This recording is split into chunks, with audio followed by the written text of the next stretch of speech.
Ei, hola, bon dia. Molt incert, tot plegat. O sigui, l'Eren sembla que s'ha aconseguit menjar el tità Warhammer amb l'ajuda de les mandíbules d'aquell. Està a punt de menjar-se el mandíbules també, però ha sortit en Reiner així de cop. Vale? Que en Reiner es volia morir tranquil ja, però els nens aquells han començat a cridar i clar, no ha tingut cap altre remei. És que en Hajime molt trapella, perquè, o sigui, treus els nens d'aquesta situació i és molt més fàcil. O sigui, tu carregues tot i ja està.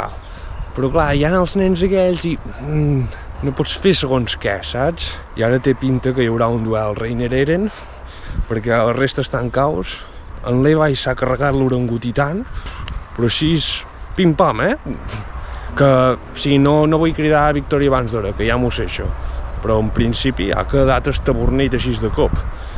I la Pic, el tità carretó, doncs quasi que també està cau. S'ha salvat pels pèls, però no crec que es pugui transformar ara així com així.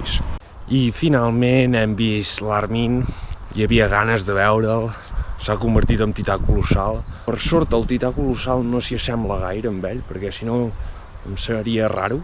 Però jo crec que l'Armin pateix, quan es converteix en tità, no li agrada fer-ho. Ell és més estratega, saps? De pensar com, per exemple, dir, vale, muntarem un globus per recollir-los tots. Com se t'acudeix això? I res, ara només em queda treure les crispetes i veure el combat d'Eren contra Reiner. Perquè jo entenc que lluitaran, o sigui, en Reiner no vol lluitar, vol morir. Tot i així jo crec que hi haurà un bon combat. Guanyarà l'Eren perquè es veu, tot i que el tità d'en Reiner se'l veu com millorat, amb un estil diferent, renovat.